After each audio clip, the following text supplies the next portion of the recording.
We'll get started. Welcome to NoVaLUG's June meeting. As you all know, this meeting is going to be a job hunting seminar.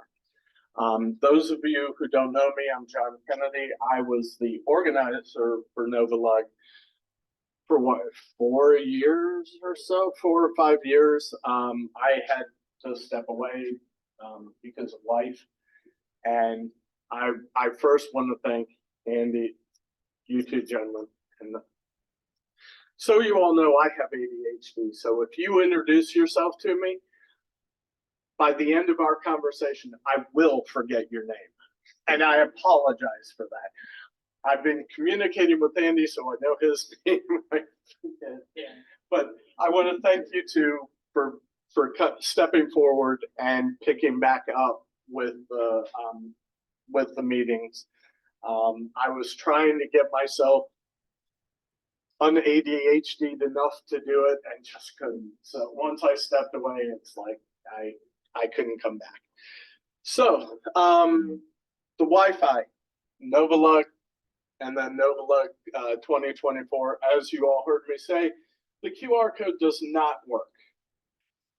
The reason the QR code doesn't work is we had a different SSID and password on it. So if you do, you won't connect. No, it was a different SSID and passcode. So yeah,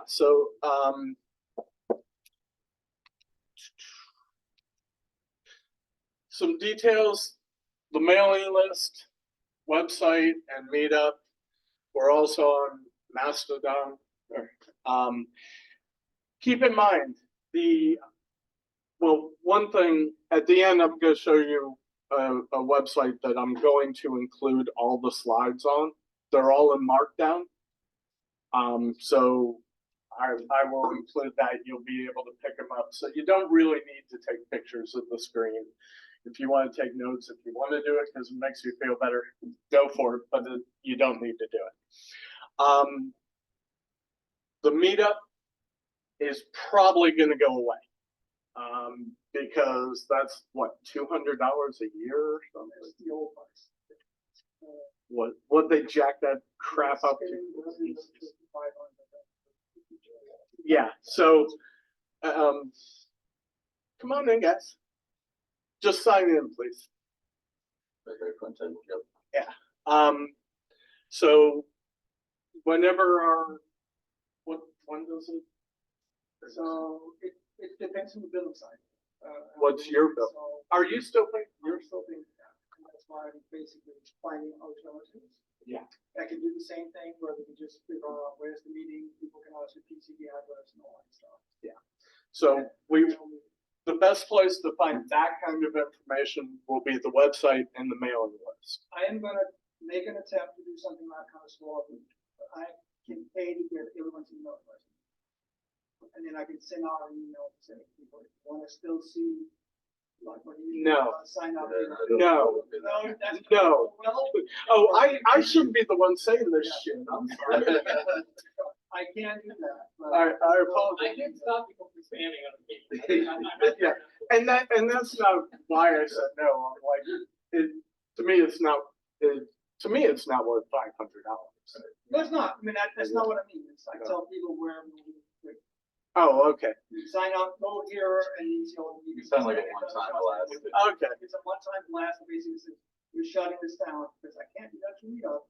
They are either blocking or they are keeping groups out if they see each other about the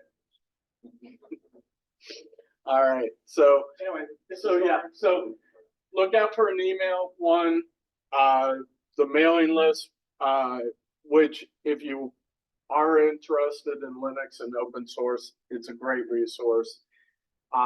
It's not a heavy mailing list. It's not going to flood your email. Yeah, Never was heavy. Yeah. So the website. This meeting is being recorded. There is a possibility your face will be on the internet. If you do not want that to happen, I'd sit in the back of the room. Because he's not gonna scan, we're not gonna do like a circle and make sure we get you all, but it's a possibility. So by remaining in the room, you are giving consent that you could be on YouTube. Right now, we're running, there's a Zoom meeting that you can see up there. It's being recorded. It will be pushed to YouTube sometime this week. This week-ish. We'd also like to thank Ridgeline International for providing the space for us for free. Having been the organizer at a point where we had to find locations, it is not easy to do. There are not many places where people are willing to get up and be at their office at 10 o'clock in the morning on a Saturday. So for them to do that, it's very much appreciated. If you have not signed in, please do so now while I'm going through the BS stuff that nobody cares about, although you'll care about this next one. If you parked in the paid parking lot of Ridgeline, we will be passing out a daily pass ticket that you can use to leave. So you don't need this, the one that you picked up. Use the one that we're going to give you at the end. You want me to chase that? Oh, sorry. All right. It's a chase card. Can you tell how long it's been since I've done something like this? The other thing is, after the meeting, I have a little gift for y'all, and it will come up. I'll tell you what it is when we get to it. So I think that's so the agenda. There's myself. I'm currently a Linux patch engineer at a company called TalkDesk. Thankfully, our company is fully remote, so I get to work from home, so I don't have to come into Tyson's anytime. And it's awesome. It says up there, professional job hunter. There are two reasons for me being a professional job hunter. One, I started my career and many of my jobs have been shorter term contracts because I like jumping around. I like new things, new environments. But when you get to be a certain age, and I'm sorry I have a potty mouth, so that shit gets old. Job hunting gets old. So I have been starting to look for more permanent jobs. As I mentioned earlier, I have ADHD. I did not know I had ADHD until about 2.5 years ago. I didn't get officially diagnosed until early last year. So that has caused me a few issues in the past before I knew why and what to do about it. So I have been laid off and lost a few jobs.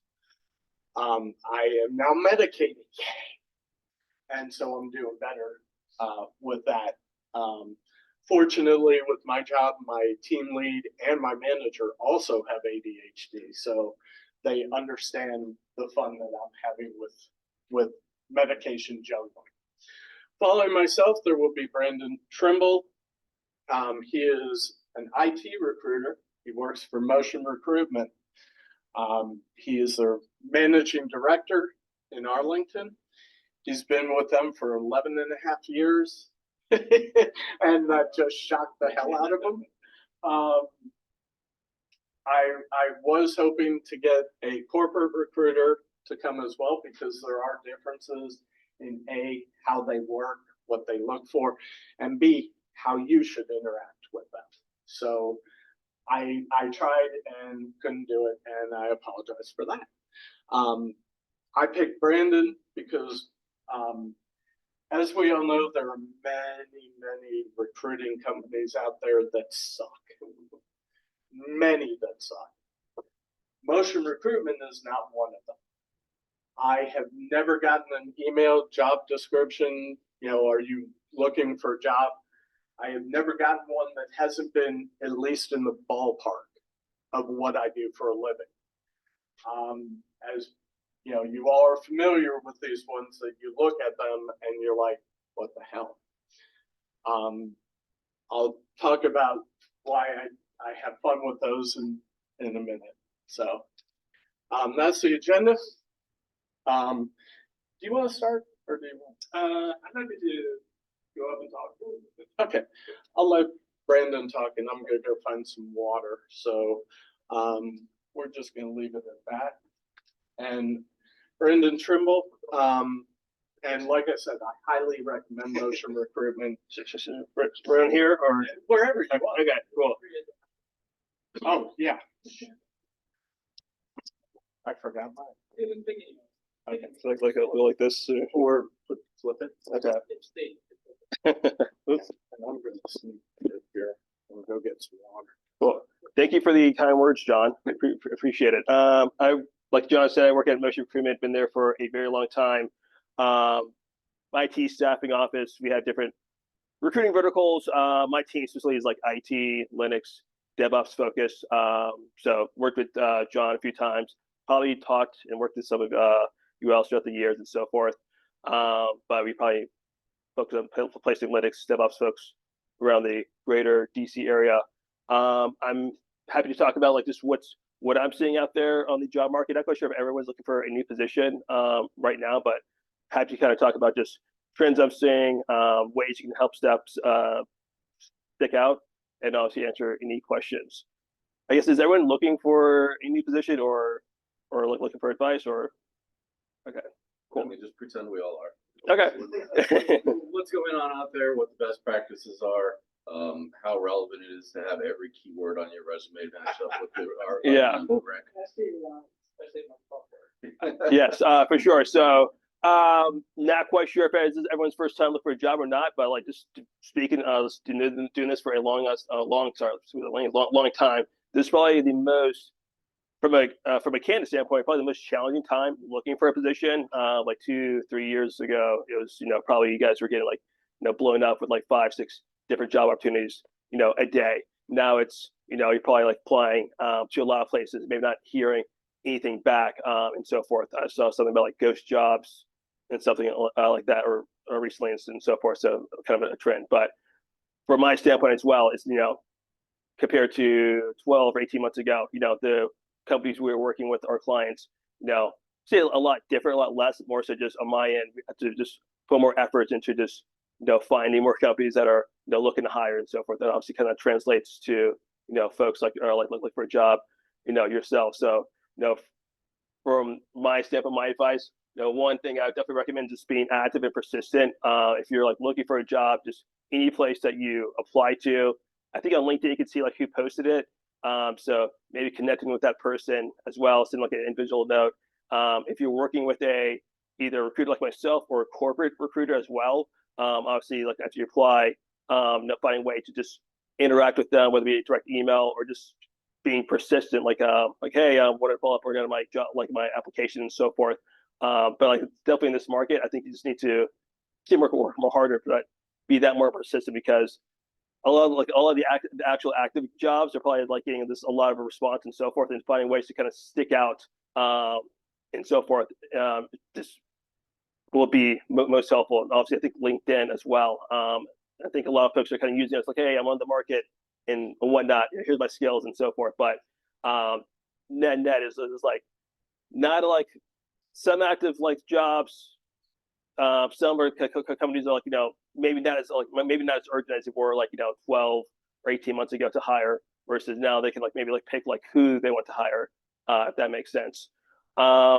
With the resumes and so forth, I always recommend like probably no more than like 3 pages and so forth. If you have like experience like going back and like you're like, how do fit all my experience into like a 3-page resume? I'd recommend like maybe the last bullet point, like additional experience at here. But typically like especially someone that looks like resumes, hundreds of resumes on a day-to-day basis, if someone opens up like a 10, 11, 12-page resume that's looked at as like just word, like big block word dump and so forth, so it can easily like just move it to the side per se. So I always recommend like 2-3 page resumes max. Obviously your information, maybe skill set, keywords, after that, and then like just where you worked at, experience, maybe major accomplishments and so forth that you've done, or projects, or like a migration, or implementing new tools and so forth to kind of stand out, and like how you use like certain tools, like big ones, automation, DevOps, cloud, and so forth. So maybe action items, like how you did use like a Terraform or for automation, or migrated, or what you used to migrate it to like stick out and so forth. But yeah. I was falling asleep on the job, sorry. I knew a few people were walking in, so let's hold out for a second. All good. But yeah, I would say like this, including like, maybe action items, like what you did to maybe impact a certain project, or how you use like certain stick out tools that stick out and so forth. And then I was talking to, I think, someone about certifications. Some certifications be like hit or miss, like some companies like care about them, some don't, some stand out and so forth. So I think big trends right now are, I think, obviously an AI, and also it's more relevant for your what you all do, like security. So any like security cert, I think obviously kind of sticks out more with like CEH or CISSP, which is bigger, it's probably a more expensive one. But any kind of certs like in the InfoSec ones, I think are worth pursuing and so forth. But really depends on like the company, because again, some people and companies value certs, and some care more about experience. So it's gonna be hit or miss regarding that. And then what I also want to mention as well, like you've been like looking for a job, for a bit, and there's maybe a gap between like employment and so forth. They're like been looking at having to find one, including maybe some things you've done, like currently pursuing this certification, or ways to show you like you've been like kind of active and so forth, and like just try to keep your skills up and so forth, because typically a company is going to ask you like, hey, what have you been doing for the past X amount of time, and you're probably like, I've been looking for a job, that's what I'm doing. But there's ways to like show that you've been like maybe active, or like just keeping your skills sharp in that time, because will typically like help you stand out and so forth, because obviously it's different market, different hiring market than typically is, but just ways to, hey, go to meetups, or here's my GitHub, or like here's some projects I've been working with. But just things like that kind of show you that you're still investing in your skill set, or just trying to pick up new stuff as well. I guess any questions regarding any of that? Maybe we can, Sure. giving the same kind of idea that we don't want to give your resume. We want something that is easy consumable. So let me ask you this. Sure. If you have 40+ years of experience in IT, how do you make a resume? Good question. So I would, again, maybe like 3 or 4, like highlight your either like 3 or 4, like most recent like employment where you worked at most recently, or if you've been in the same company for 40 years, with maybe highlight major accomplishments, or like things you've done there. Most folks like are going to value what you've done recently versus maybe 40 years ago. But like if you like seen just different iterations of like just just the infrastructure and so forth, maybe like quick blurbs of like we did this data center migration at so and so. But most folks are going to value like what you've done probably the past 5 to 10 years, because that's probably like the skill set and the tools you're using are going to be more relevant to their current environment, if that makes sense. So again, you don't want to there's like wane or wax on about like the entire 40 years. I may include like quick blurbs about like what you've done there, but more so kind of highlight the more like recent 5 to 10 years, because that's what most companies are gonna value.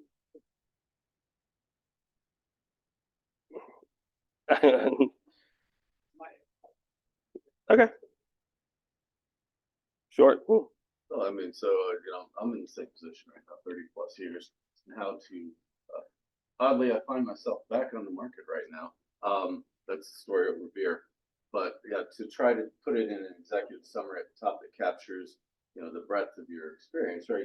Yeah, you're looking for things, recruiters really want, the hot stuff in the last 5 to 10 years. But, you've been 30, 40 years in the internet industry. You just have this knowledge that a lot of the younger people don't come up with anymore. They jump right into specific things that don't have the general knowledge. So, frustrates me is this whole InfoSec thing. Like, when we started out, if you didn't protect your own stuff, you got popped, so Yeah. was, the vulnerable by default unless you shut down 45 ports. So yeah, it's a challenge to let people know just how much experience you have. Sure. We're not just, we haven't been sitting around for 40 years, 30 years. We've done a lot of shit nowadays. Yeah, no, I'm sure I've seen the full cycle and so forth. Just working with different companies and corporate recruiters and managers and so forth. Like, I get like there's definitely like obviously valuability there and so forth. But a lot of things that get highlighted. Hey, that's cool. Then what were you like doing now and so forth? Like, of course, everyone's like making sure their infrastructure is So secure. I guess back to the question was, I'm just trying to front load it in my like executive summary of, or either that or my cover letter is where I put in, or especially if it's aiming at a specific part of my career, things that I want to do like data center or DNS or things like that.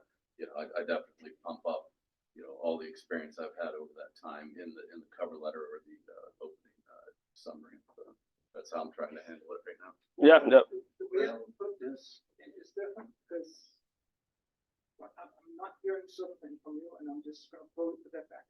sure. I have been doing professional IT work for less than 5 years, and the message you just get, I kept getting as a consultant. Your resume is too long. There's no way in hell you could have done all this in that time. Or they don't want to read all. What I have learned is I don't make a standard. It's not a standard summary. I study the customer, meaning the company that I want to work for. I know what they're doing, and that's what goes in the resume. The stuff that is not applicable to them is what I'm responding to, and that's where I typically have problems with recruiters because they don't know. Sure. So, but that's typically my go-to answer is you need to give something that's relevant to them. That's what's relevant to them. So you may end up having 10 different resumes if you're just basically forecasting to whatever works. Like what I do with mine, I break your 3 to 4 page rule, but my first page is a summary of my career.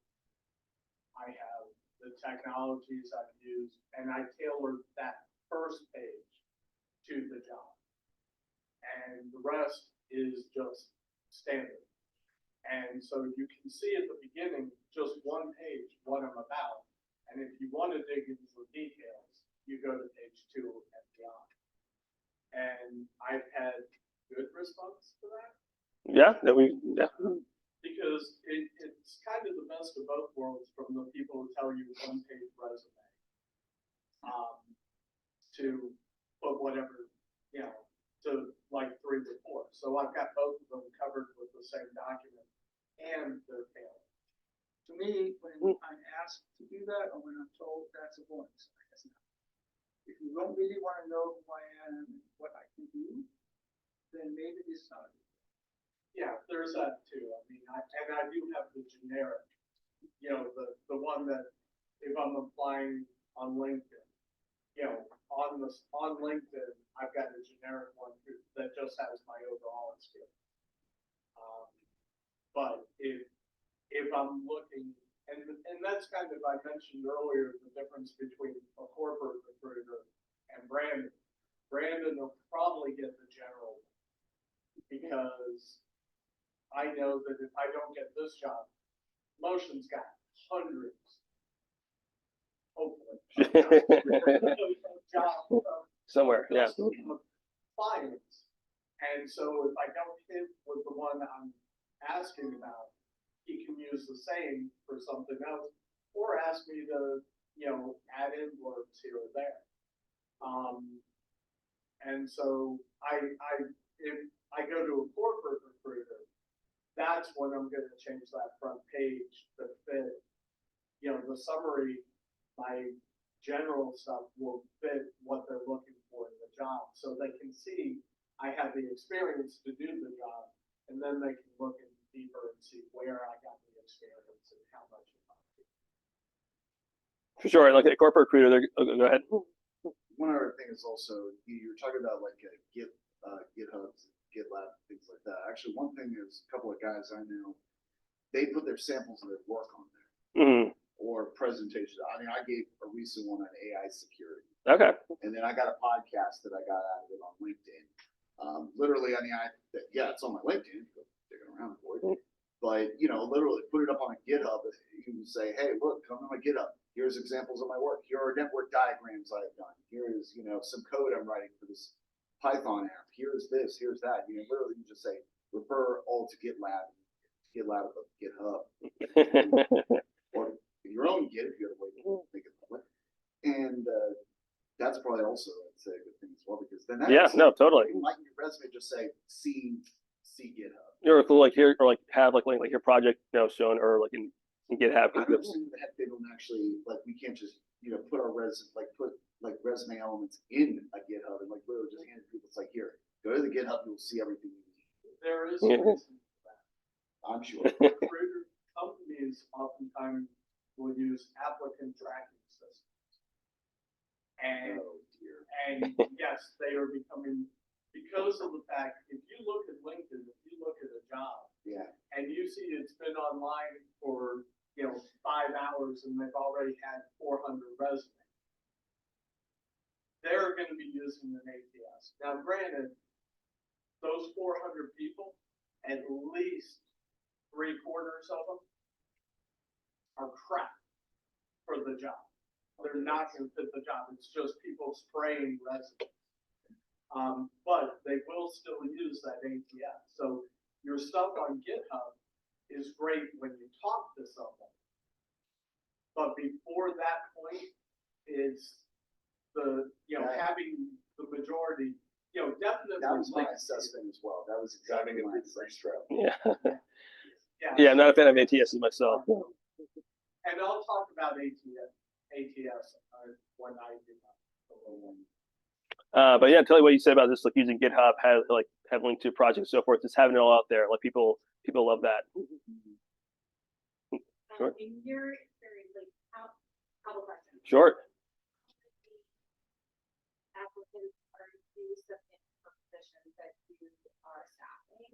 First question. The second question is, do you see ageism as a real thing when companies are looking to hire? Like, I have a ton of experience, but I've been in the industry for a long time. My pay is going to be more than some rando coming out of college.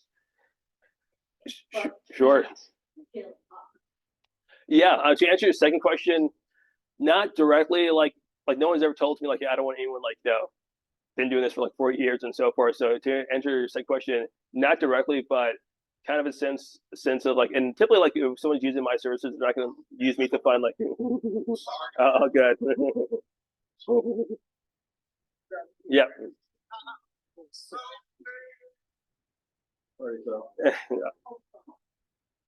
Typically someone's using my service and not using it to find like a entry level or someone that's fresh out of college and so forth, because you could probably, there's just more applicants out there and so forth. So yes and no to ageism, or like there's sometimes a sense like, maybe like a 10-person startup not gonna like me valuing, or except for some of this, like again, like not this, they should be someone been in the industry for like a long time and so forth.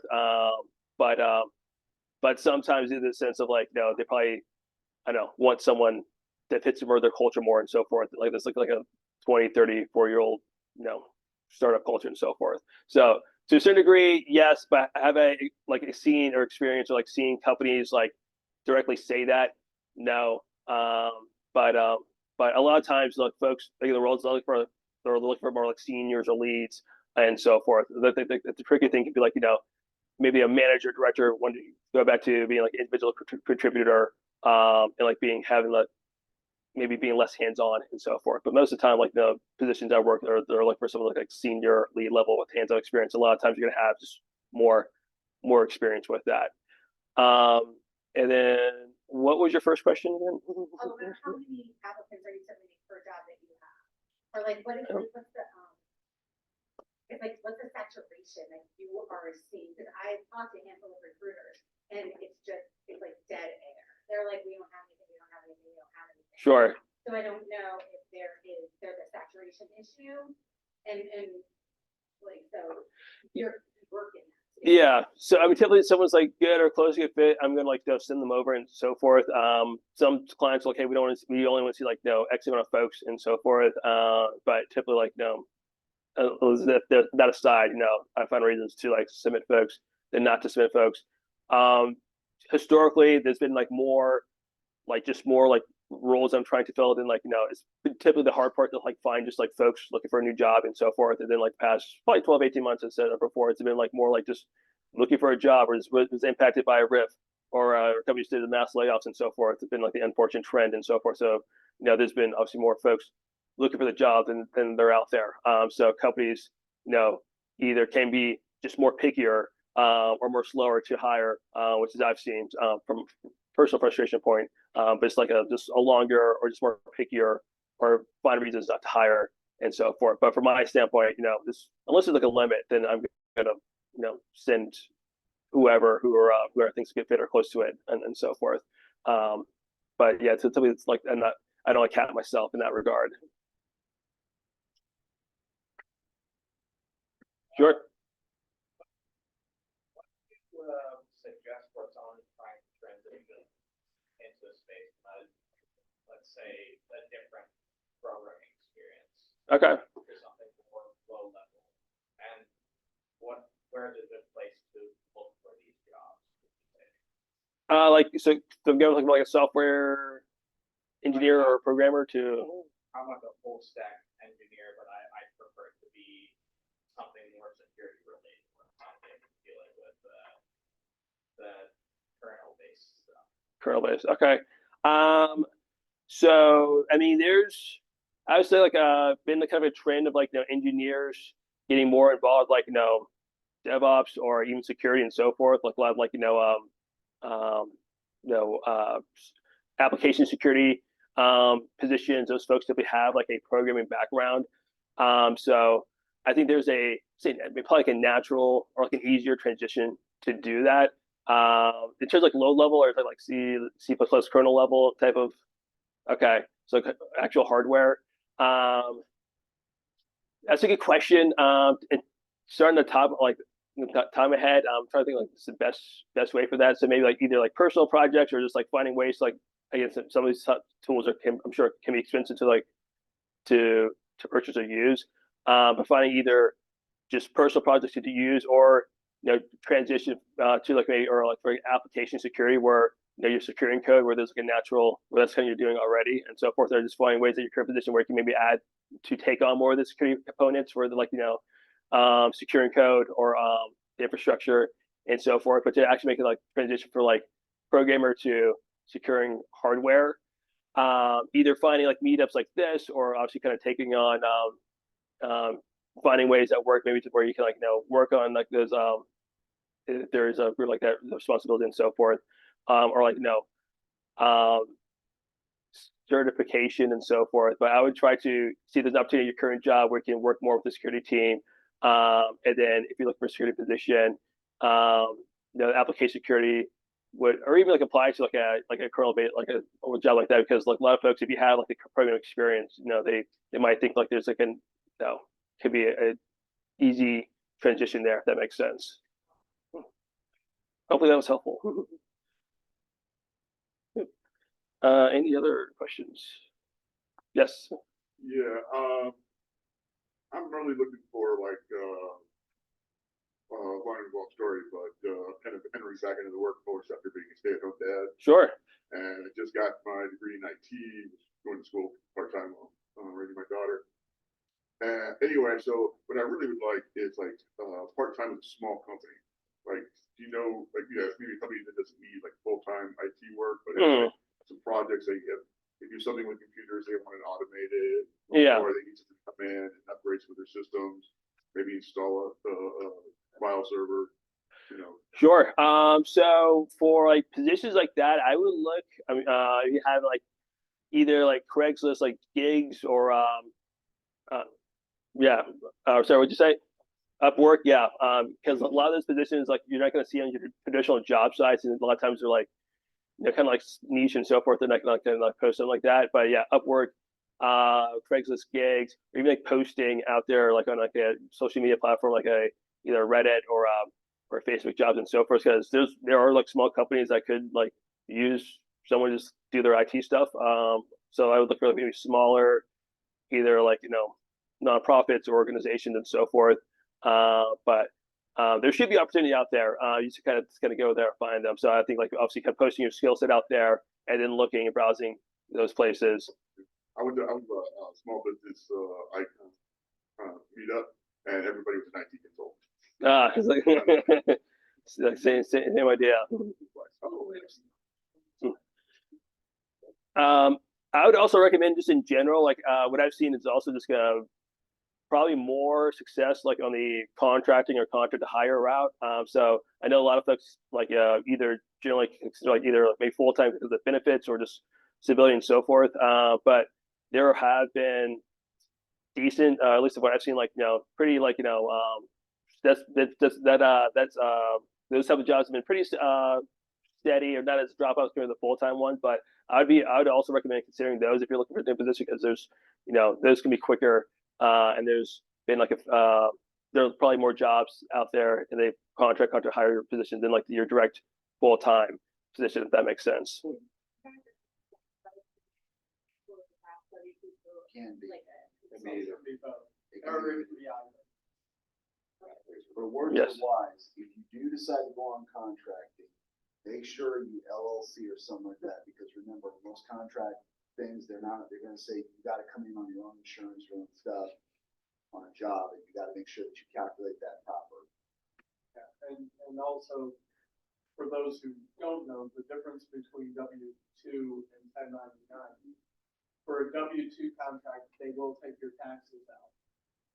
Some will even give you benefits, like the ability to purchase health insurance through them, etc. You can also build into a contract time off, because when you're contracting, 4th of July, you're going to be thinking in the back of your head, damn, I'm not getting paid, because you're not paid if you're not working. So on a few of mine, wherever I could, I built in days off. Whereas 1099 is you are paid X amount per hour, and that's what comes to your bank. They don't take out taxes. You don't have any, you've got to find your own insurance. And again, you can't build in time off. So, 4th of July isn't just a holiday, it's you're losing money. So those are the main differences between those two. Yeah, so you pay it for all the hours that you work and so forth. So whether it be like if through your own LLC or through a consulting company or staffing company, there's from what I've seen, like a fair amount. That world has been consistent in terms of like the jobs out there, and they typically can be quicker as well. Also, too, a lot of recruitment companies, social ones, they do like you're technically working for them for 6 months before you even apply. So I'm not sure that's still considered kind of higher, but that's what I consider it. So Yeah. If it's a contractor, typically I think there's a new law as well, where like if you you can't just be like at least in Virginia, where like you can't just be like a contract for like several years. I think they want like them companies to like convert folks to full time or have that be a thing. But typically after a certain amount, you'll get converted to a full time employee. It is also a good way to folks to how you like the company environment. Yeah, exactly. But we've seen that will be consistent. So if you're looking for or having trouble finding positions, I would also consider just contracts less consulting positions as well. Yes. So let's say you run your software engineering experience about and you want to, I don't know, think of the big tech or something that pays more in general. Is it a bad idea to apply to internship roles with those companies, or do you think you have enough experience at that point to actually apply for their actual role? Yeah, if you have so 1 year experience, I wouldn't necessarily apply to a internship unless it's a totally different, you're a software engineer. I would apply to a intern software engineer, just because one, you would probably want to get paid more, and then two, your experience should trans over where you don't need to necessarily take a step back to take maybe get in the door there. If it was maybe a different vertical, a big data or security or something like that, I maybe consider that. But if you're Are you talking about one of the FANG companies like the Yeah, or just like, anything above like 1,000 employees. Okay. Then yeah, I think it's totally fine to like apply to your software engineering jobs and so forth. For if you apply to like a lead job, obviously you might not get qualified, but if anything from some of these companies, the mid-level or junior mid-level one, they feel like they may be able to like I say hone you in, but like maybe get you at like a lower salary and like kind of bring your skills up to speed per se, if that makes sense. But I wouldn't apply to an internship for like a software job if you have like some experience. Well, like, it's like, I'm not really trying to make like a completely different job. It's just like I want to be like more of a security team. Like, Okay. If you see a security position like posted, I would still apply to it because a lot of times, like again, if you have like some sort of like or software background, like a lot of like folks kind of like that and so forth. Is like and those concepts can carry over, or they can maybe mold you into like now you're doing this instead of like that because some of those tools are transferable. But like for like application security, like a lot of those folks either start like as either software engineer and they kind of end up doing that anyway. So I would just maybe apply to it and just have like a cover letter or like have some things like show like maybe like some of the things you've done or read or whatever like that to show like your interest or what you've done to kind of like maybe learn on something you maybe haven't had hands-on experience with, if that makes sense. It can like if it's like an ATS, like I think ATS are generally like black holes, black voids. So like who knows what's looking at them and so forth. But if it's like directly the hiring manager or like the corporate recruiter or a third-party recruiter, they'll typically should have like hopefully direct contact like person that needs to see that. So yeah, it depends. Again, like it necessarily couldn't hurt to put like if you're like flying through ATS. But again, like it can also be a black hole. How many companies have ghost jobs posted? It seems to be like I hear this all the time. A lot of jobs posted, they're not really jobs. They're not really open. Yeah, I've actually like seen like a podcast about this like this morning. So I think like what I've seen like of like trying to like reach out to companies like or see if they're like you can use an agency for this role. I've been like, oh yeah, we just had that up just to it is open and we have like applicants that we can already go through. So it's hard to say number, definitely more than previously and so forth. So again, I don't say like 20, 30, 40%, but there's just been an uptick with that and so forth. So like conversations I have are hey, that's not active, or it's it's kind of open, but we're actually like just not really like urgent behind it and so forth. But there's been a big uptick within it. The exact percentage, not quite sure of, but like I talked to managers, recruiters about like certain positions, and there's been a lot more of like that's not really active at the moment, or we're not using. We just have that in case we find like the perfect candidate or and so forth. So big uptick. I guess because they can to like yeah. Remember that you're not posting it just so a potential applicant. If you want to show as a company that we are the forefront, we are competing, start looking for job titles, say AI or something else, because competitors and their partners will see that and go, oh, that's what they do. I mean, that's part of how the commercial stuff works, is they can actually judge each other based on what kind of employees they are.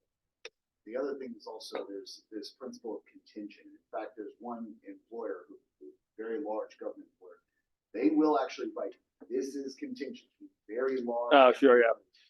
They will say that because they're trying to get this kind of work, but they don't even have it yet. They're just recruiting for stuff just in case they get it, because they have no idea what's their time window to get to execute. So some of those ghost jobs might actually be contingent jobs based on contracts with other companies or with the government. Sure. Yeah. So like a consulting company maybe trying to win a bid with DHS or something like that, and they need to fill like these 4 or 5 roles, so they could post like X 4 or 5 roles to show bid, like, hey, we have the potential resources to win this, deliver on this. So those are the roles that I typically don't recruit for just because the work's not there. But like that's also like very common in this space as well. If you see like if it's been open for a while or like a lot of applicants or those that are not responsive, then I'd say that's really a typically good indicator. But it's hard to say as well. So I think having job alerts helps with this and so forth, but it's really unless you like notice it's been open for like a long time, we can see how many folks have applied and so forth. It's hard to detect. Also, you see the same job concept. You see it for a few weeks, it goes away for a few weeks, then it comes back. If that happens consistently, then yeah, that's what they're doing, and they don't want to fall under what Brandon said of being up there too long.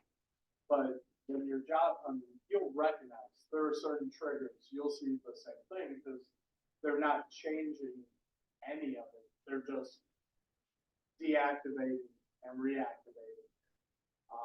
They just change the reference number. Yeah. Yeah. So, but there are some times where they hire somebody and 2 weeks later they realize that this guy doesn't know crap about what they're doing. Which happens, there are those people who can just bullshit their way through an interview with their eyes shut. And they get the job and you realize right away you got bullshit. So but combined with the other things Brandon said, that's another way. Are there any forums or any community groups that are keeping track of these? That's a good question. Yeah, I totally agree. That's a good question. Not that I know of, but I think that's obviously a good, good thing to do. Just like or community wise and so forth, but not that I know of. Sorry, go ahead. SCI poly required jobs. Does it work applying to any that are not government jobs if you don't have one? It can be just to maybe like they have, let's say they have another role that like they like your background, but they have like another role like that doesn't require clearance and so forth. So I'm always like for like I'd rather try than not try. So I think it's always worth it, just in case like there's this other work they have that that necessarily don't require that high level clearance, or they can like like your skill set, and they can put you on to get that clearance. Yeah, along those lines, I know some people in that environment right now, and occasionally ask me to come over and That's say, okay. I don't want that. I've been on the other end of having to do all their reviews for all their background checks. I really don't want that craziness. But in the past, it used to be, they would just do the bullpen where they thought you could get, your clearance, you could sit there for a year. But now they've gotten wise to that, but they'll bring you on in some companies and have non-clear stuff for you to work on during that time. So yeah, definitely look into some of those positions because they still need the bodies in those environments. So it's worth reaching out to those companies. Pardon me? I mean, it's a background check. They're going to come in, they're going to find people that were, in your life and your background. And, I've had to do them all throughout my career for other people. I just don't like government. So good prodding. I'll cop it up for my friends. But Yeah.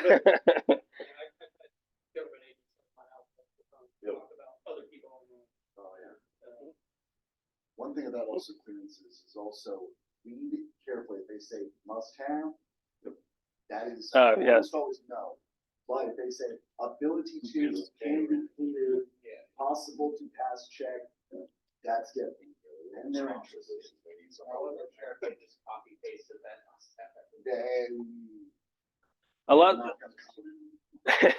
Yeah, a lot of times for something Gary jobs, like they had to like employ or applicants had to have like all the required, like it has to be like 5 years of experience. There's been times where I had to go back and like talk to candidates, can we like add like your internships, or do you have any internships that accumulate to like, but it has to have a lot of the acquired skills and years experience for like the for government positions. Why does the specific amount of time matter? I felt like I've lost a few jobs due to that. Like you And the commercial sector, it shouldn't and really doesn't too much. In the government sector, I think yes, because like they won the work or contingent on that. But they're definitely, again, I totally agree. Like if you have like really good experience, like what is 3 versus 5 or 4 and so forth, or 8 versus 10. But I guess since it's like it's from the government and they won that bid or whatever like that, it has to have it required because that's what the bid was based off, like them providing candidates with those exact skill sets. Also, too, sometimes experiences are kind of funny because sometimes they'll call for experience in Kubernetes for 20 years. Yeah, it's like it hasn't been around that long. Yeah, yeah, like definitely get other ways. Like we need like 20 years of something that hasn't been around for not nearly that long. Yes. The reason why I was asking about that internship is just, like, I feel like there's a dearth of like job postings for like the level of experience of like 1 year software engineering. Mm-hmm. Internships are like a lot very honestly very generous usually. Yeah. Like even entry level positions, they ask for like multiple years of like non-internship experience sometimes. Sure. So, Yeah, I guess if you have like and then experiences or so forth, I would again still apply. But if you're like really like into like or like when looking to get for the door and so forth, then that can certainly be worth it. More so like if like go for like a paid job to maybe like everyone has their own different circumstances and so forth.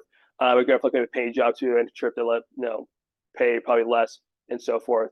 Might not like be like feasible for a lot of folks, but if you're someone that's like can take that can impact that more and like really when you're foot in the door like certain companies it can be worth it. And also like because like hey you actually have like experience, we actually have other roles that you have we could put you on to and so forth. So I would say like if you have applied to like the engineer ones, but if you're really looking to get it in with the company, then it can be worth it. Or it's like you could also ask about like do they have roles out there as well, even though you might be still be into the internship, if that makes sense. yeah, I should ask about And like hey like yeah I'm interested in this internship as well. Also like since I have like a year or 2 years experience if there's other roles in engineering roles that I could be more applicable for, then obviously would be open to that as well.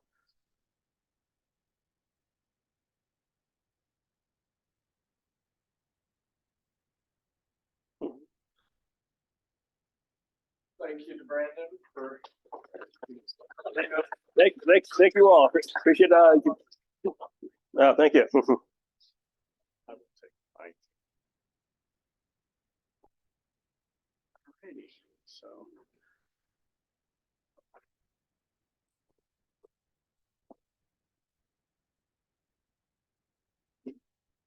All right.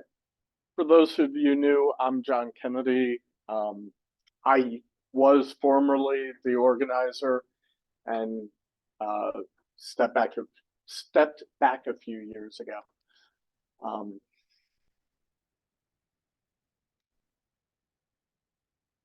right. So what I'm going to talk about is myself, just shortly. Y'all don't care, I know. I'll talk about getting dedicated contacts for your job hunting. I'll explain that.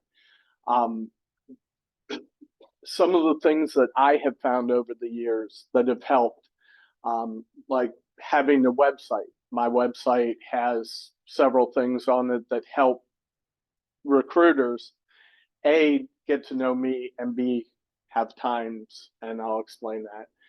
I'll talk a little bit about resumes. Brandon went into a lot, so this will be rather short. A calendar, which I have on my website. Talk about networking. I also mentioned the job applicant trackers. I'll talk about recruiters. I'll be nice to Brandon because he's here. And I'll have a list of resources. Afterwards, I've got another optional section that I may or may not have time to talk about that's not really job hunting related, but helpful. So me, I've been a Linux system administrator / engineer since 2003. Most of my career has been dedicated to shorter term contracts. And as those of you who were here earlier, I've had approximately 20 jobs in the last 25 years. Some of my job changes have been because I found out recently I have ADHD and was not treating it, and it ran rampant in my career. Then, you know, as a result of that, there are a lot of tips and tricks that I have learned that have helped me. I've been in my current job for just coming up on a year. I was out of work before that for about 3 months. A lot of the things I've done have directly helped me. In fact, my current job is through Motion Recruitment. So, you know, these things have helped me. They may or may not help you. Your mileage may vary, as the saying goes, but these have really helped me. So the first thing I mentioned was dedicated contacts.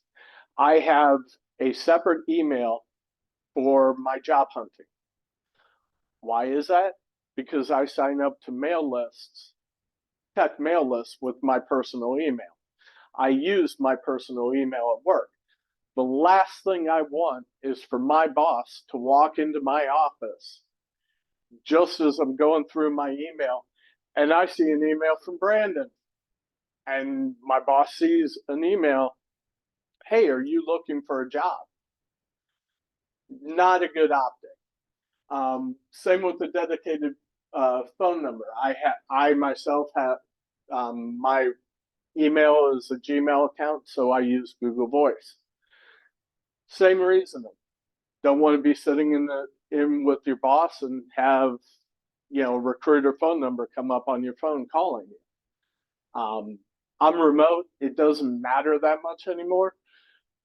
The personal side of it is when I'm not job hunting, I can turn that off. I don't have to look at that email.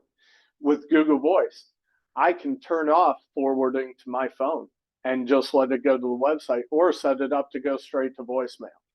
So, you know, it's got the look to it if you're in an office, and the personal side where I don't care right now. Occasionally I'll go through the email and just clear it out, but if I'm not job hunting, I don't need to look at it. Having a website. I read and have seen a few places that 80% of tech people do not have their own website. So if you build your own website, you're ahead of 20% of the people. It shows the way your site looks, shows your creativity, which we'll talk about later, can't really show up anymore in your resume. Your resume now has to be functional, practical, not pretty. I'm not a web developer. I learned how to build my page on my own. It's written by hand. And so it took me about 2 hours following a YouTube video to do it. It uses parallax. It's, you know, it looks nice. I like it. And it shows that, you know, I can learn something outside of my skill set. I can learn new things. Within the content, you can talk about what you're looking for in the job. You can talk about yourself. You can host a virtual business card and your resume. You can put that on your website. I'll talk about virtual business cards in a bit. I also embed my calendar. Now, when I'm job hunting, I put everything into my calendar. If I'm going to go shopping, hey, I'm not working. I'm not going to go shopping on the weekend or after 5 o'clock when everyone else is off work. I'm going to go during the day. I'll put that in my calendar. If you're using Google and Google Calendar, they show you how to embed it, and it just shows up that you're busy. It doesn't tell them what you're doing. It just says busy. That's helpful, especially from the recruiter side, because I think Brandon will agree, one of the biggest bottlenecks, you know, once you get past the client not responding, is trying to organize for your interviews. If I put everything in my calendar, Brandon can look at my website and use that to schedule a time with the people interviewing, whether hiring manager, HR, or whatever. So you don't have that back and forth. Hey, they want to interview you this day, this time. Well, no, I can't. I've got a doctor's appointment. So he has to go back and, and get with them again. So there's that back and forth.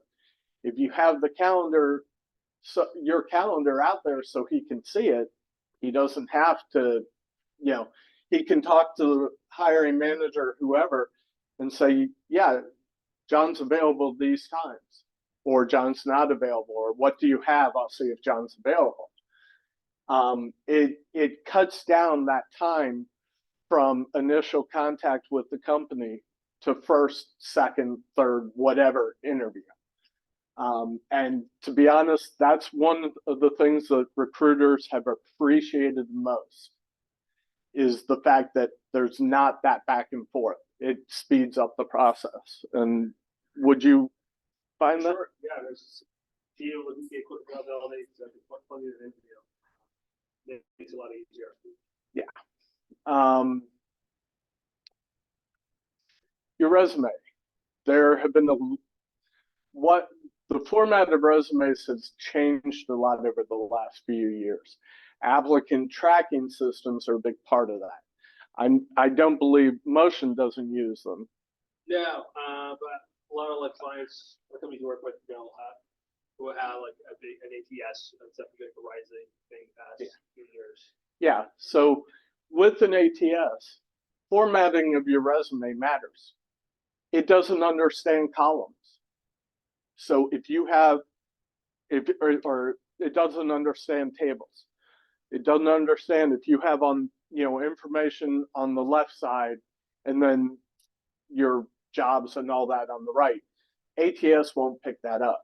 And one of the easiest ways to know if an ATS will pick it up is how many times have you put your resume up to an application and then they ask you for the same shit that's sitting in your resume. It filled out your name, your address, it filled out all that, but I've got to retype my job duties. That's because the ATS did not understand your resume. It did not read it. So it has to then ask you for all this information. That's why you need to start looking more towards functional look of a resume rather than the fancy. Don't put a picture in there. Don't put any icons. All text, straight out, no columns, no formatting. You can have bullets. It gets that. But once you start putting columns, the ATS doesn't understand it. And you have to repeat, type in the information. And it's frustrating. I have come across them and I've been like, that's crap. I'm not retyping that. And I won't apply. That could have been the job I was going to get. Again, I talked about calendars. I talked a little too much earlier to talk much now, but along with having the calendar, if you don't want to have your calendar on there, y'all probably come across recruiters will say, here's my Calendly link, and you can schedule time with the recruiter. You can do the opposite. Google Calendar recently released the same functionality that you can have on your, on your website. Schedule a time with me, and that it'll show available times. With Google Calendar, as I said, if you look in the settings, in the sharing, it'll show you the code that needs to go into your web page. You can also customize the look and feel a little bit. So now the big thing. Part of the reason you all are here, part of the function of this is networking. But networking can happen anywhere, at any time. How many of you in here have your resume with you right now? Okay, that's a few more than I expected, to be honest, but this is a, pardon? That's what I'm talking about. How many of you are carrying your resume right now? In paper format. Okay, That's closer. Thank you. You can't carry it everywhere. I'll give an example. I was on a train. I used to live in the UK. I was on the train to London, sat down next to a gentleman, and I had a little netbook at the time with Linux on it. I'm playing around with it. I've got an hour on the train. I'm just, tootling about. Guy keeps glancing over. Eventually, he asked me, "What's on my laptop?" What, I don't recognize that. And I told him Linux, and we started chatting. It turns out his company was looking for someone to get their IT department started to converting to Linux. He wanted someone to help him get set up and train their people to make that transition. And before that, I had read about business card resumes.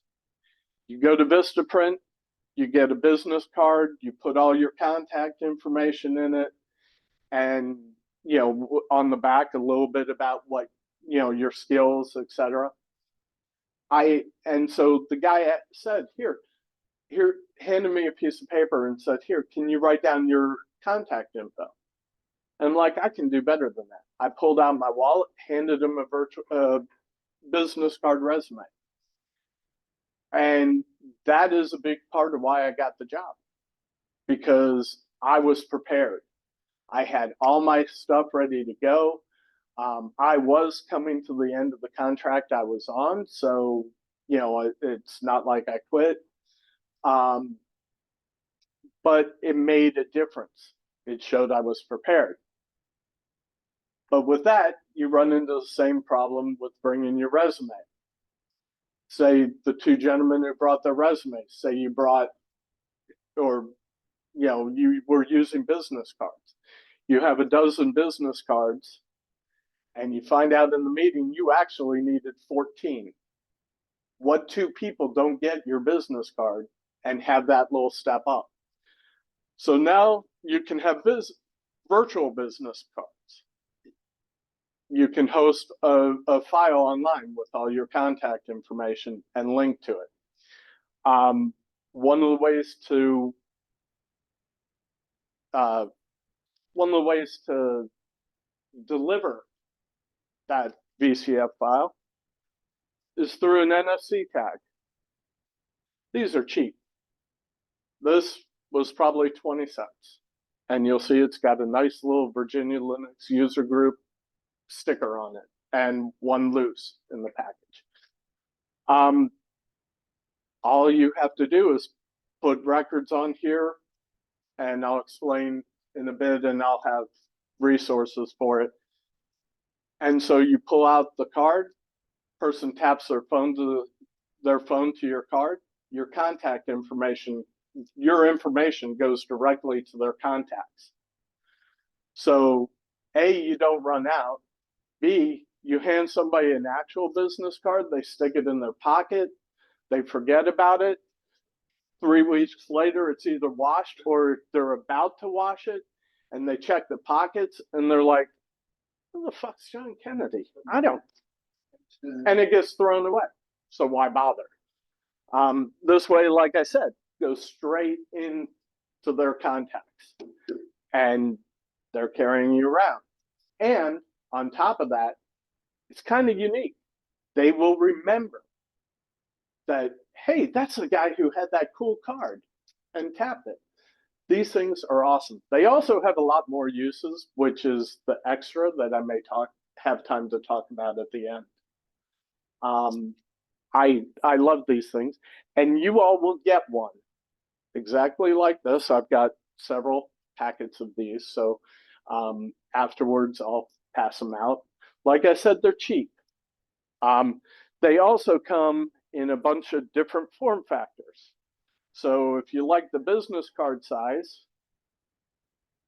okay, part of ADHD is you get impulsive and you find something you like and you buy the living shit out of it.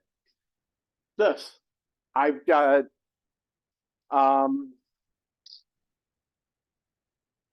these two are also NFC tags. I have stickers. I have the plastic ones that come in several different shapes and sizes. So there are several different ways you can carry these with you, and several different uses for them. One of my favorite ones is the clear one. It's kind of hard to see from the back. I'll show you if you want. There's a little chip right here, and then there's wires around that are the antenna that sends the data to your phone. I have learned the hard way because, you know, the little pull lanyard things. I thought, hey, I'll put one of those. You can't see where they are here. That's why I like this. If you clip one of the wires, you've wasted 20 cents because the card becomes useless. So I do have one that's on the lanyard because I know where I could visibly see where I could click it. The different colored ones are a little more expensive than the white. The white, you can get a pack of like 50 for 20 some odd bucks. They're cheap. There's an app, and I think okay, so yeah. So I'll get to how you can write to them in a second. So there's a virtual business card. That's a VCF file. You can host it anywhere it can be reached. You can use GitHub. You can use Google Drive, or if you have some other public cloud space. If you have your own website, which we talked about before, you can link to it from there. Wherever you can put a file that ends .vcf, and somebody downloads that to their phone, QR codes. There is a limitation to NFC.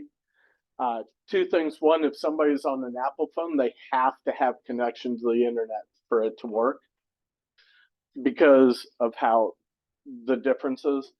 Some phones don't have NFC.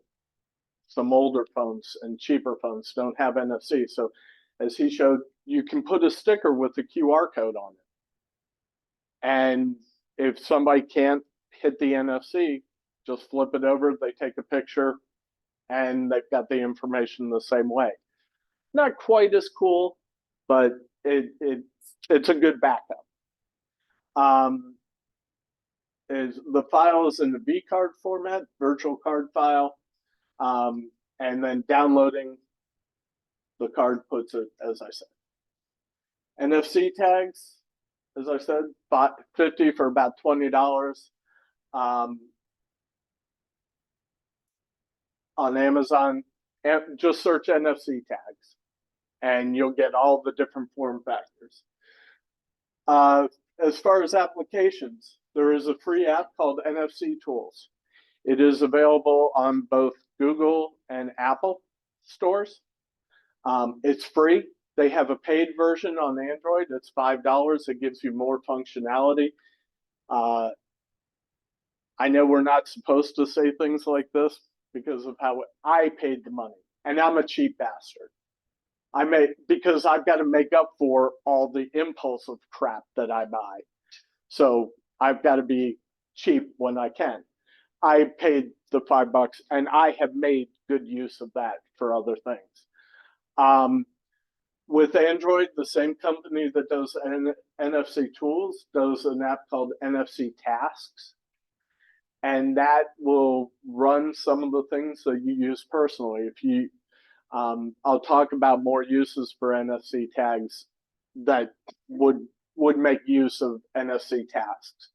Same with on an iPhone, shortcuts is the equivalent to NFC tasks. As I said, Android and Apple treat virtual business cards differently. In most NFC writing apps, you can write a contact. Apple will not understand that. So you want that to be your first record, is your contacts from your app. Your second record is a link to a VCF file. And that's how you have to do it for somebody with an Apple phone. Apple, if you tap on an Apple, it'll see that first record. It doesn't understand it, so it skips it. It'll then follow the link to do that. And I think that Apple one is what dropped off the damn screen. I wrote most of this last night because I like waiting till the last minute, or at least ADHD does. I mention it a lot because it has a big effect. ADHD, that is. So yeah, and if you guys have any questions, interrupt me, because I'll just keep talking and talking. Yeah. I actually have a question regarding the website.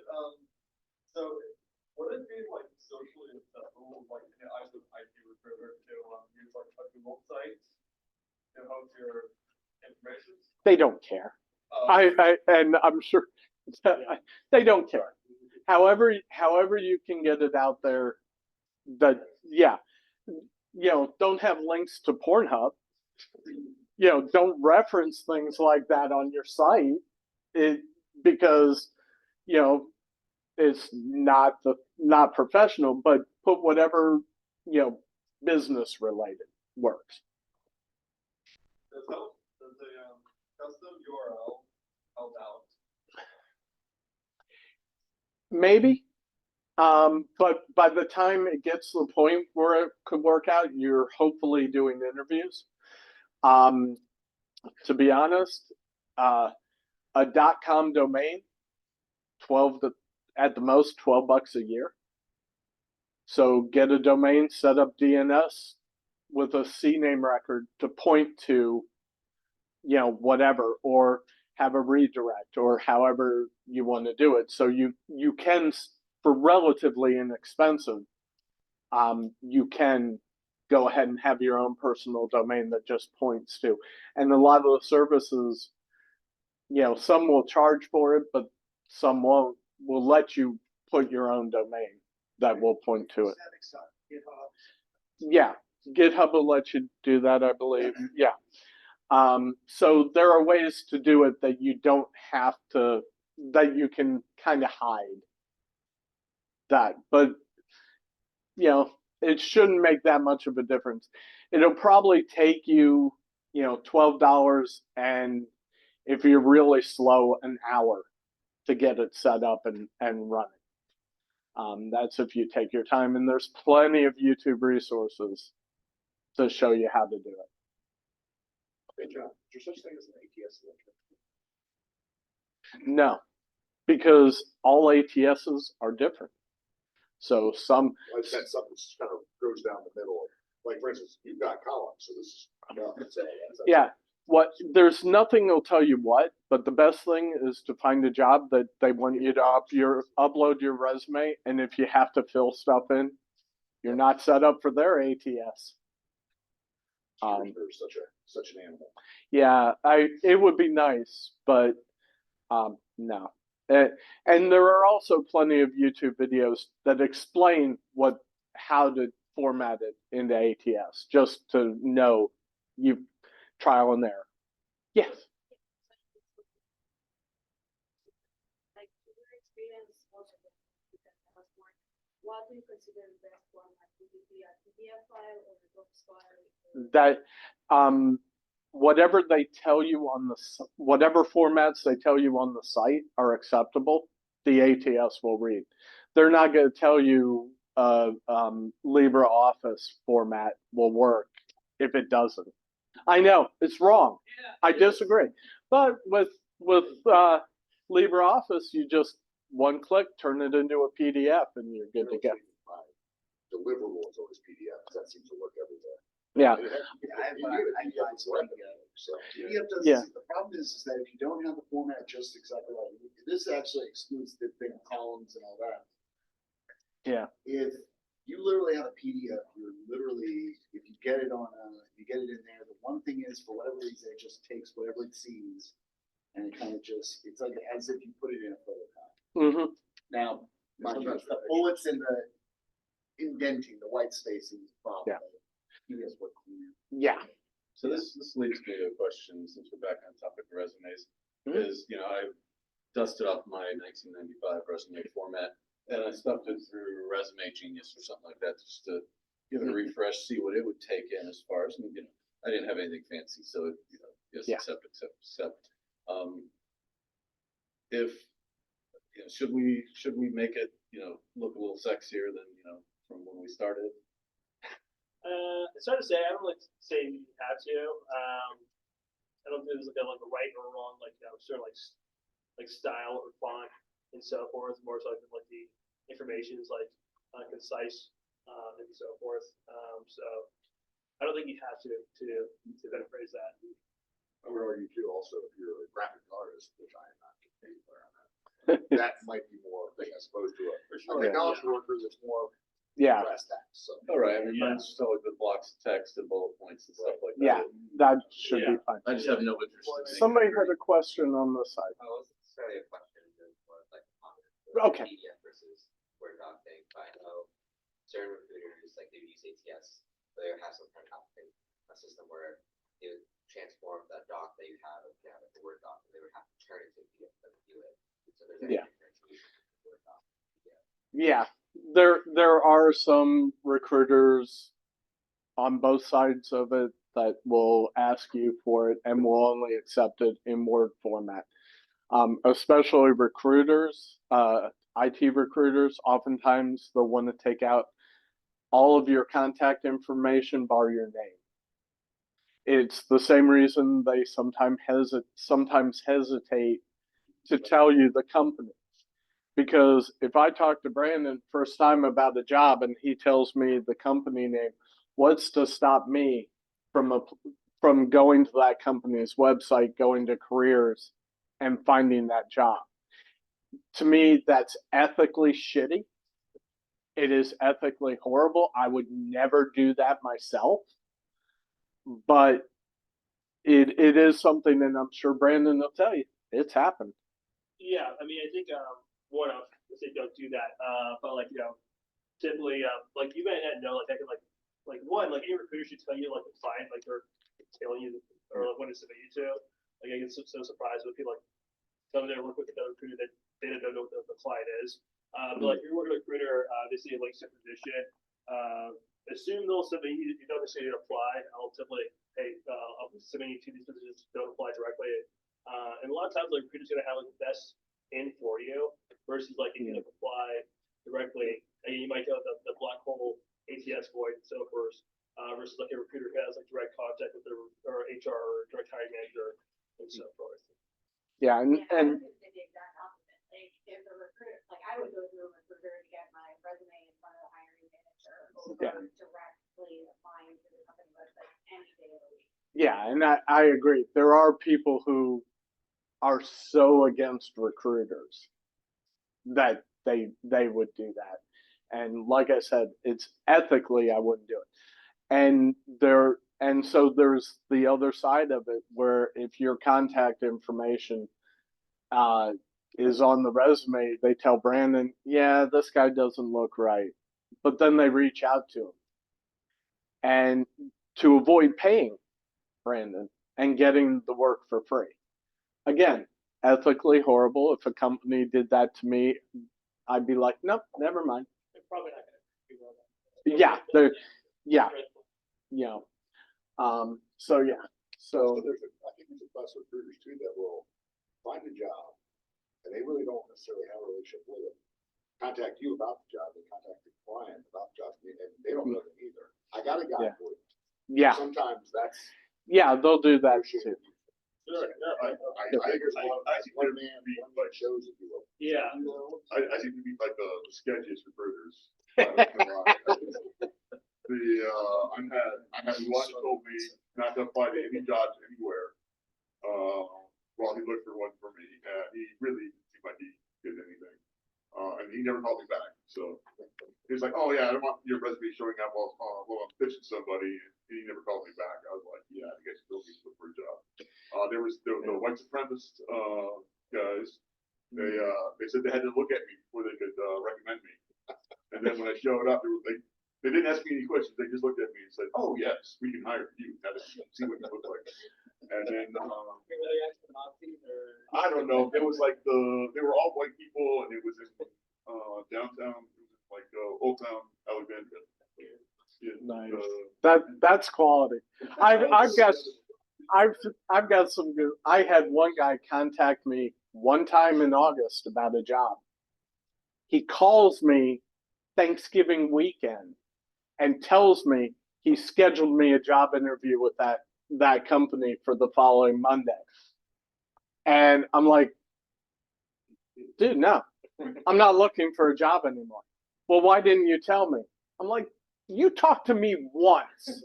I do not have a relationship with you enough to call everyone I did it. He was insistent. He was like, you'll make me look bad. You'll make us look bad. I'm like, dude, you made you look bad. As it turned out for the interview, I had to call the company. Guy was so insistent, I got fed up with it. So I said, all right, give me the number. I'll call him. He gives me the number. I hang up with him. I called the number. It was the hiring manager. I explained to him what happened. And I said, he scheduled it. He didn't talk to me beforehand. He didn't verify I needed a job. He didn't care that I was going to waste an hour to 2 hours of your time sitting in an interview that I had no interest in taking. And he's like, that's good to know. And I said, yeah, because this man is my first impression of your company. And for him to do that, I said, I have common sense. I know that he is not a relation to you, but there are people who will take that and not take the job. You could be an awesome company, but he screwed you. Monday comes around, about 2 hours after the interview was scheduled. The recruiter calls me back to ask me how it went. I said, I didn't go. I said, I hung up with you and I called him and canceled it. Why'd you do that? Because I'm not going to waste the man's time. I'm not going to waste my time. There's no point. You made us look bad. No, you made you look bad. Dude went off on me for about 15 minutes. Hung up the phone. I got to the point where I'm like, man, I got work to do. I'm going to hang up now. Bye. Hung up on him. Half hour later, guy's manager calls me.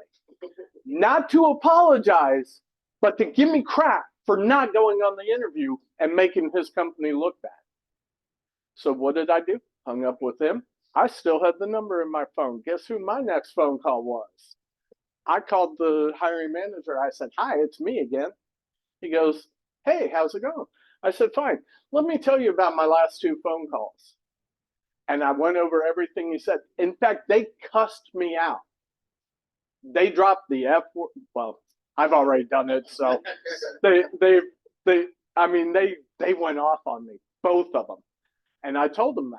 And he goes, yeah, after I talked to you, I talked to HR and I told them I didn't want any more resumes from this company. And I'm like, yeah, I get that. He goes, no, now I'm going back and I'm telling them not to use that company at all. And I blacklisted that recruiting company. I called back the manager because caller ID is awesome. And I said, by the way, I just talked to the hiring manager.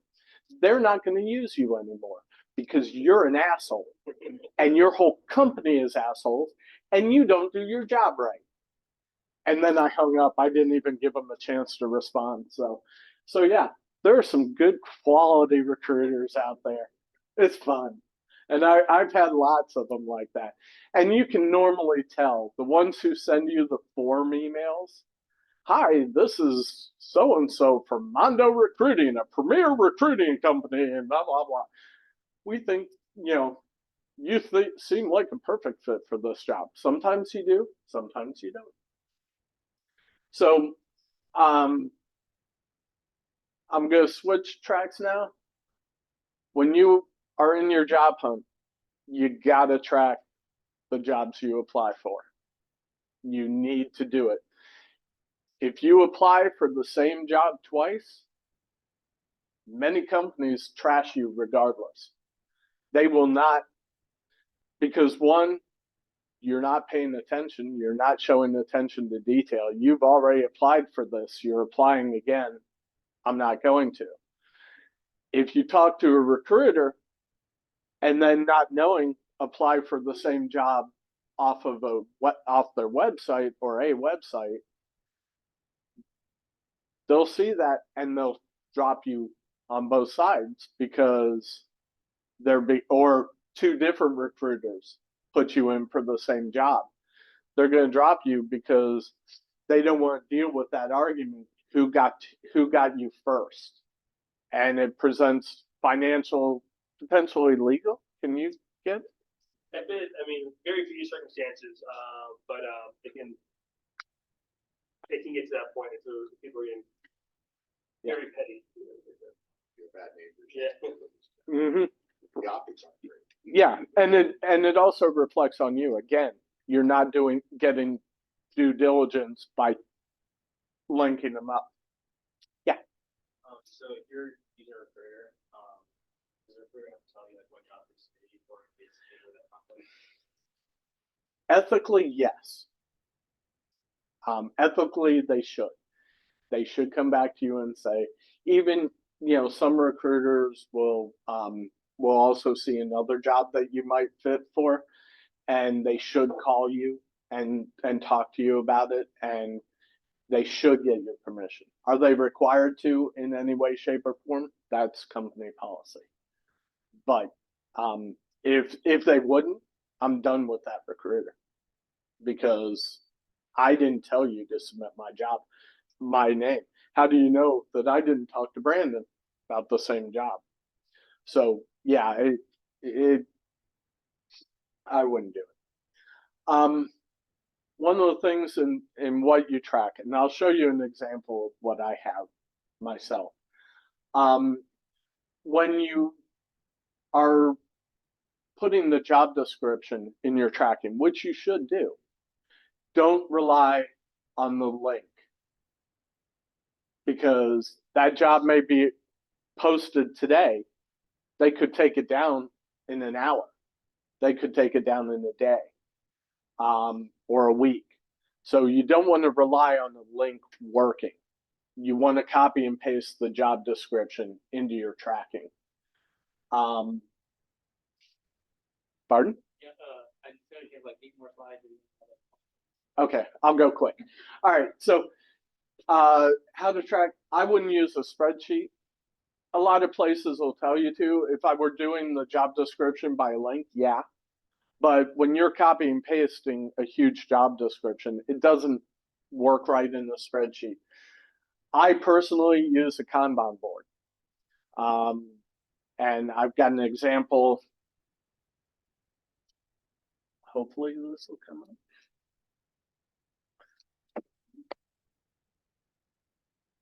Which direction do I go? Nope, I don't go that way. All right, so that's what it looks like. So I've got what I do to prep.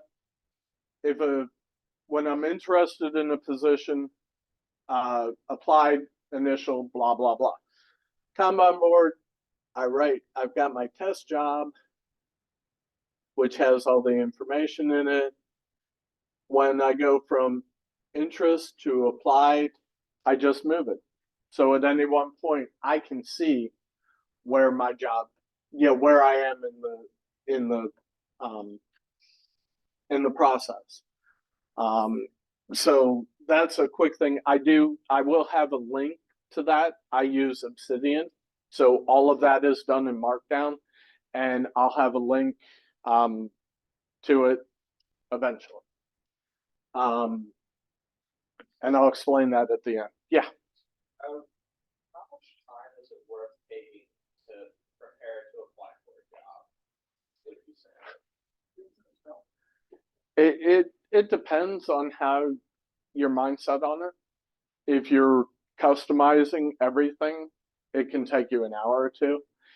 If there are a bunch of jobs you want to do at the same time and you're using generic, you can spend 5-10 minutes filling that out and doing the application. Comment to that? Yeah. Depends on your job title Sure. So if you're going in, let's say as a prodigy, level 1, and they want to do 4 interviews and it takes like months of stuff and phones, I think there's a warning sign there. That makes no sense. But if you're going in maybe as a strategic manager and they need to understand where you want to take the company, you may have 4 interview rounds and then some. Yeah. So it really depends on what they're asking. Yeah. So it's a way up to why I'm doing this. Why is this such a complicated process for standard position? I would probably think to some of the points that were made earlier, they're not really out there. Yeah. They're looking for something. And the short answer is the amount of time depends on how much time you have to give and how much time you want to give to make it worth it. So, all right. So what you saw just then was I used Obsidian. It is my personal choice at the moment. I can make templates. So all I have to do is fill in the information. I don't have to format or anything. Certain things can be added automatically. Obsidian has bidirectional linking. As you saw, you can create a Kanban board and use individual records. So the board was in one folder. Each individual record is in a different folder. And I just I create it, drag it, and it creates that link. Obsidian uses Markdown, strictly text, and everything is local to your machine, unless you have Obsidian Sync, but that costs money and is slightly different. But you have control. The important thing is you have control over your data. And you can make it as easy or as difficult as you want, just however much time you want to spend on it. I spent probably about an hour and a half setting all that up, but I was also learning Obsidian for other things, and I'm learning it to do that. I used to use Trello. It looked all pretty. You can put pictures, you can do all kinds of cool stuff with Trello. You can have labels, etc. To get the best use out of Trello, it's no longer free. There is a free version, but you don't get all the things that make it worthwhile. You have to have an internet connection. The data is stored on Atlassian servers. It's not your data, really. They just you give them your data for them to change it, but they have final control. It's also a bit easier to use than Obsidian. It's easier to set up. I also will include a link to my Trello template, which is an empty template that you can potentially use. And there will be a link for that. Another one is Teal. Everything is their data. You can upload your resume. You can apply for jobs through there.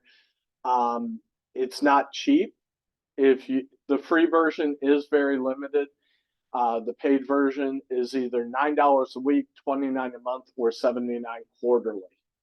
That's not, you're looking for a job. You're not working. You can't really afford that. I can't afford that. And full disclosure, I've never really used Teal. I've heard good things about it if you can afford it. There's a lot of good stuff in there, but I've never used it. If I were going to pay, I'd probably use it if I had the money and the inclination. It integrates with LinkedIn, and there's an extension for all browsers. We talked about recruiters. I'm going to skip this part because we've already gone over it.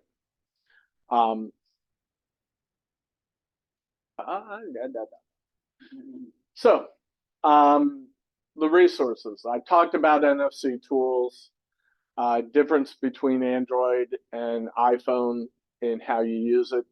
Android, although I may have skipped iPhone, to make the things work, you'll need shortcuts.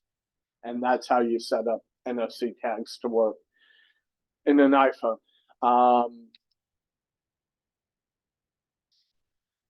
So I said I'd give you all an NFC card. It has a direct link to I'm learning how to use Link Stack, and it will be a Link Stack site. There's the address. It'll have a lot of different different resources. Link Stack is a self-hosted link tree. So if you all have heard of, link in bio services, this is a self-hosted open source one. Also a heads up, when you go to that site, it's just going to tell you, sorry, I'm not done yet. And so give me till the end of the weekend, if not next weekend, to have it all set up. So just keep the card handy. I really apologize for that. I just read, things got hectic at work this week, and I didn't have the after work time or energy to finish getting it done.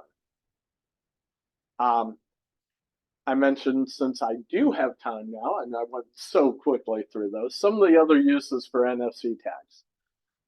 I've consistently mentioned I have ADHD. It's inattentive. I don't have the bounce off the walls. I forget things. Anyone who has ADHD will recognize this. I pretty much live alone. I do my laundry once a week. Up until I figured this out, at least 2 to 3 times a month, I go down to do this week's laundry. I open the washing machine, and there's last week's laundry. And so now I have to rewash last week's laundry. I'm pissed off, so I don't forget that I've done it. Put this week's in. Next week laundry time comes around. I go down, rinse and repeat. So I bought an NFC sticker while I was learning about it. So they come in, literal stickers. And I now have an NFC sticker on my washing machine. So when I put my laundry in, I tap my phone to it, and a timer is set on my phone for a little bit longer than my laundry. The key to this, my timer has a snooze function. So I do my laundry, timer goes off. If I'm at a spot where I can go move my laundry, I turn the timer off and I go do it. If not, I hit snooze.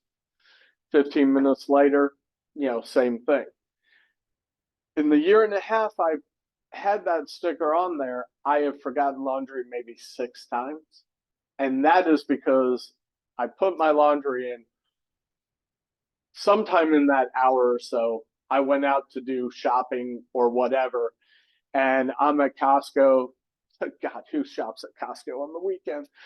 I'm out doing whatever. The alarm goes off. I can't do anything about it. I get fed up and I turn the alarm off, and then I forget. So if you forget your laundry, this is a life changer, because I have cut down repeat laundry immensely. You can use them to trigger home automation tasks. I don't really use them for that, but it is pretty popular. A lot of YouTube videos on how to do it. My partner lives in Canada. It's a 3-day drive. Before I go, I've got 3 NFC tags in my car. I program them for each of my stops. So I get in the car, I tap my phone to it, and it gives me directions to the first hotel. Next morning, tap the next one, directions to the next hotel. It's helpful. I don't have to think about it when I'm on my drive. I just tap and go. You can, yeah. being respectful of everybody's time here, we are bumping up against Oh. 2 hours. Okay, This sounds like it's gonna be very interesting, maybe perhaps after this, if you wanna take the time to hand out your gifts. We'll Yeah. use administrative close down. yeah, all right, and what I'll do is we'll leave that up. Yeah, please. Ridgeline, can I have an extra half hour if I need it? After, Yeah, the social. yeah, okay. All right, so, While he's doing that, I'm Darren. We'll help and support the new NoVaLUG with Andy and Matt. We thank John and Brandon for being here for this good presentation. I find myself having been on the layout chopping block in the last 2 weeks, so this is very fresh. And it can happen at any time. Change comes at you fast, right? I did notice we had a couple waves of people coming in. If you guys have any feedback on that, you just didn't get coffee quick enough, parking or That finding worked the building, we would like that sort of feedback. We want you here for the entire 2 hours, and if we can do anything to help with that, we'd like to know. Mailing list. Everybody join the mailing list. It's going to be the best way to communicate. If you have feedback for us, hit us up on the mailing list. Andy, myself, or Matt will try to improve if you guys have things that you want to see. As far as future talks go, we're always on the lookout for people from within this group to give presentations in your areas of expertise if possible. Yes, sir. Actually, I just got one. I just got published recently on AI security jailbreaking, so if you guys be interested in that. Absolutely. That's a fun topic, and I was talking with a good friend of mine yesterday. He works for a competitor of what's the bug one where you hunt bounty? I can't remember, but we were discussing ways to work around the guardrails of AI and LLM. So that'd be very interesting. We did that actually in the latest Llama, so. Okay. I see a future talk here There we that's pertinent to everybody since AI is being tacked on to the end of absolutely any product you have. NoVaLUG AI. Exactly. Next month with more AI goodness. That's right. So we appreciate everybody that showed up. This is a really nice crowd. Ed McDonald and Zach were online. So Ed, if you managed to stay this long, we appreciate it and love you. Zach had to drop a little bit earlier. Yes, sir. Love you guys too. Yeah, no worries, no worries. You got anything else you want to hit on? No, I think I'm gonna end the recording now then. Okay, recording's ending. Now we can all be ourselves.